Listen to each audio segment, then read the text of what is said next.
ఓం నమో శ్రీ లక్ష్మీ వెంకటేశ్వరాయ శ్రీ మహాగణాధిపతయే నమ. ఉగ్రం వీరం మహావిష్ణుం జ్వలంతం సర్వతోముఖం నృసింహం భీషణం భద్రం మృత్యుర్నమామ్యహం. ప్రేక్షకులకి నమస్కారాలు తెలియజేస్తూ మనం మే నెలలో మన యొక్క రాశుల వారికి ఎలా ఉంటుంది అనే విషయం తెలుసుకుంటూ మనం మే నెలలో గ్రహాల యొక్క పరిస్థితి కూడా అందులో మనం తెలుసుకుందాం. మే నెలలో వృషభ రాశిలో గురుడు యొక్క సంచారం, కర్కాటక రాశిలో కుజుడి యొక్క సంచారం, కన్యా రాశిలో కేతువు, మీన రాశిలో రాహు, శుక్రుడు, బుధుడు, మేషరాశిలో రవి. ఆయన 15వ తారీఖు తర్వాత మరి వృషభ రాశిలో రవి యొక్క సంచారం. గురుడు వృషభ రాశి నుండి మిథున రాశిలోకి మే 15 నుండి ఆయన సంచారం. ఈ విధమైనటువంటి మార్పుల్లో మే నెలలో మన రాశి వారికి ఎలా ఉన్నది అనే విషయాన్ని మనం తెలుసుకుందాం.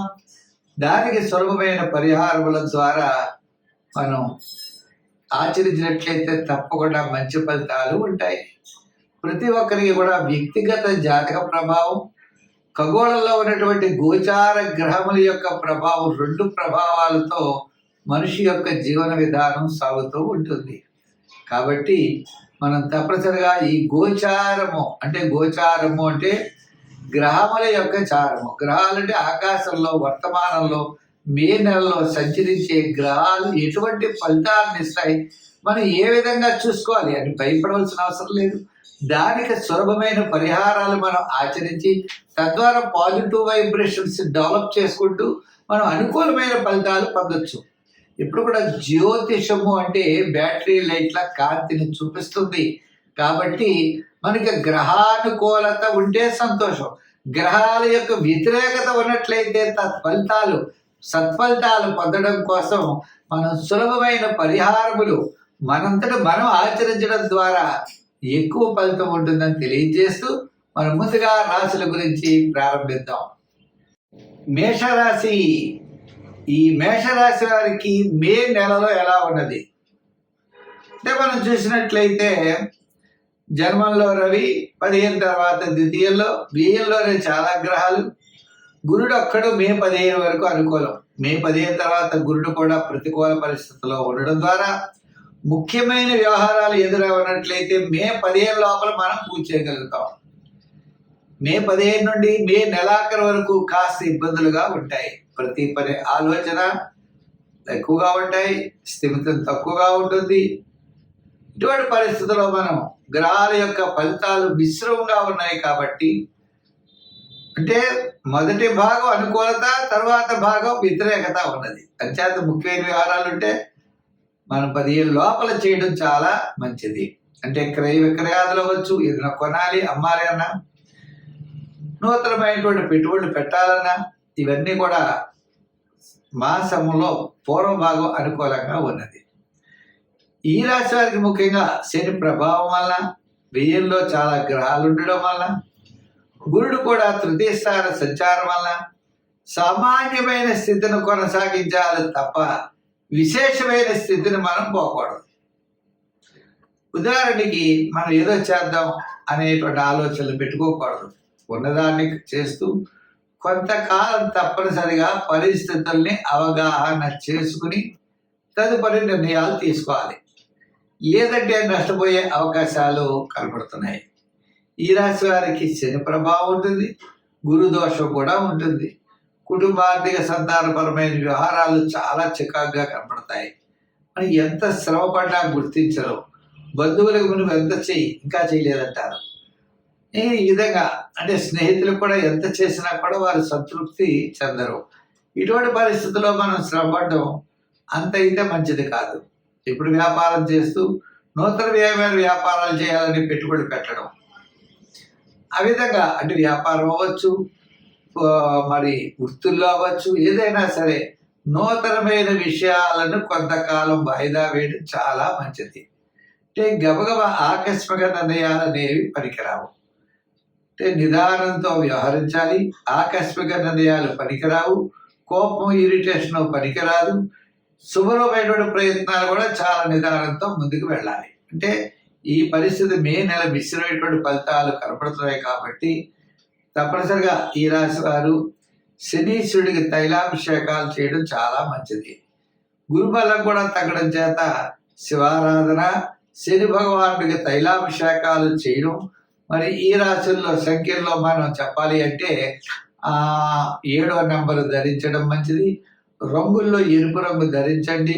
దానాల్లో తిల దానం చేయండి. ఎక్కువగా తిలల్ని దానం చేయడం, నల్లని పాదరక్షల్ని దానం చేయడం.